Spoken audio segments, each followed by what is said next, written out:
It was a quiet Saturday morning when I first noticed something was wrong. My ATV, the one I kept parked at the edge of my driveway and used almost every weekend, wasn't there. At first, I thought maybe I had moved it into the garage the night before and forgotten, but after searching every corner, my stomach sank. It was gone. The thought of someone stealing it right out from under me in this supposedly safe HOA neighborhood left me fuming. I decided to check my security cameras, half expecting the footage to be too blurry to be useful. But the moment the video loaded, my jaw dropped. Clear as day, HOA President Karen's teenage daughter was on my ATV, revving it up with two of her friends, laughing as if it belonged to her. They rode off down the street like it was their personal toy. I wasted no time marching over to Karen's house. I knocked hard enough to rattle her door until she appeared, wearing her smug, "I'm in charge here" expression. I told her exactly what I had seen on my cameras, that her daughter had taken my ATV without permission, and I wanted it returned immediately. Instead of apologizing or showing concern, Karen crossed her arms and smirked. "Oh, she was just borrowing it," she said dismissively. "It's not that serious. Kids will be kids." I couldn't believe what I was hearing. My ATV was worth thousands of dollars, and she was acting like her daughter had borrowed a toy shovel from the sandbox. When I pressed her, Karen's smirk turned into something more sinister. "Look," she said, lowering her voice but dripping with arrogance, "my daughter is untouchable. She's the HOA president's kid.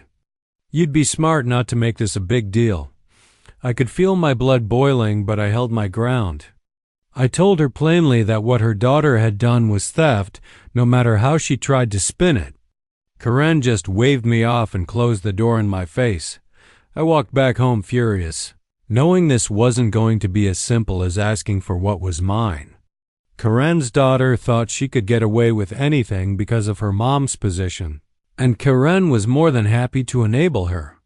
But I had video proof, and as much as she wanted to believe her family was above the rules, I wasn't going to let this slide. This was just the beginning of a battle I knew was about to get very messy. The next afternoon, I finally saw my ATV parked back in my driveway, but it looked different. The paint was scratched, the seat was torn, and mud caked the tires like it had been run through the woods for days. My heart sank as I inspected the damage. When I knocked on Karen's door again, this time she answered with her daughter standing smugly behind her, arms crossed like she was proud of what she had done. I demanded an explanation, pointing out the damage and asking who was going to pay for the repairs. Karen rolled her eyes, leaning against the doorframe as if she didn't have a care in the world. "You should be thankful she brought it back at all," she said.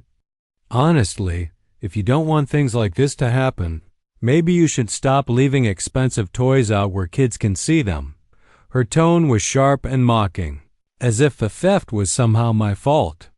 I reminded her firmly that her daughter didn't have permission, and that taking someone's property wasn't borrowing, it was stealing.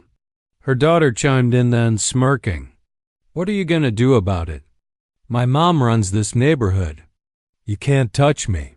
The arrogance in her voice made my blood boil. She wasn't just unashamed, she was bragging.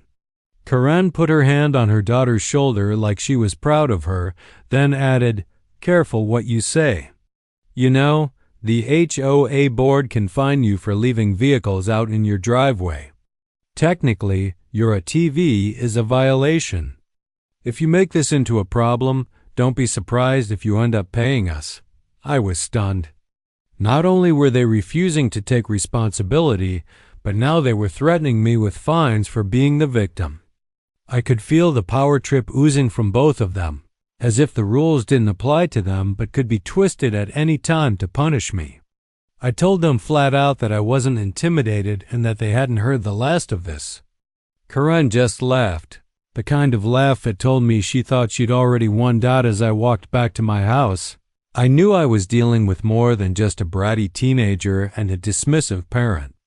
This was an abuse of power, plain and simple. They thought their HOA status made them invincible. But I had proof, and the more they taunted me, the more determined I became to show them they were wrong. This was no longer just about an ATV, it was about putting an end to their arrogance once and for all. Over the next few days, I decided to stop wasting my breath arguing with Karen. Instead, I put my energy into gathering every piece of evidence I could. I went through my security footage frame by frame, pulling out clear clips of her daughter climbing onto my ATV and driving off. I screenshotted her daughter's social media posts, where she had actually uploaded videos of herself racing the ATV down back roads, laughing about how nobody could stop her because her mom was HOA president. She even bragged in one post, "Free toys when you live in this neighborhood, thanks to Karen's rules." Each screenshot made me angrier, but it also made my case stronger. I reached out to a couple of neighbors too, people who had seen her joying around the community. One neighbor even admitted they had heard Karen's daughter bragging at the park about how the stupid guy down the street couldn't do anything to her because her mom ran the HOA. It was humiliating to hear, but it gave me witnesses. Piece by piece, I was building a wall of undeniable evidence. When I presented it at the next HOA meeting, though things went exactly how I expected, Karen, sitting at the head of the table with her usual air of superiority, immediately dismissed everything. "This is a community matter, not a criminal one," she said, waving her hand like a queen brushing away peasants. "Besides, we've already addressed it. My daughter returned his ATV. Case closed." A few of the board members nodded nervously, clearly too afraid of crossing her. I pushed back, showing the video clips right there on my phone. Her daughter's face was plain as day, laughing as she drove off on my ATV. Still, Karen didn't flinch. "You're wasting everyone's time," she snapped. "If you keep harassing my family, I'll file a harassment complaint against you with the HOA. Maybe even fine you for disrupting meetings." Her voice was sharp, but her daughter, sitting smugly in the back, just smiled like she was untouchable. That was the moment I realized arguing with the HOA was pointless. Karen controlled them, and no amount of evidence was going to change that. So I made the decision to bypass her little kingdom entirely. I called the police, gave them every shred of proof I had, and filed an official report. Karen could laugh at me in the HOA, but once the law got involved, her power wouldn't mean a thing. And judging by the officer's serious tone when he saw the footage, Karen's family was about to get a very real wake-up call. It didn't take long after. I filed a police report for things to escalate. A few days later, a patrol car rolled into the neighborhood. I happened to be outside when two officers stepped out, clipboards in hand, and walked straight up to Karen's house. Within minutes, the scene turned into something none of the neighbors had ever witnessed before.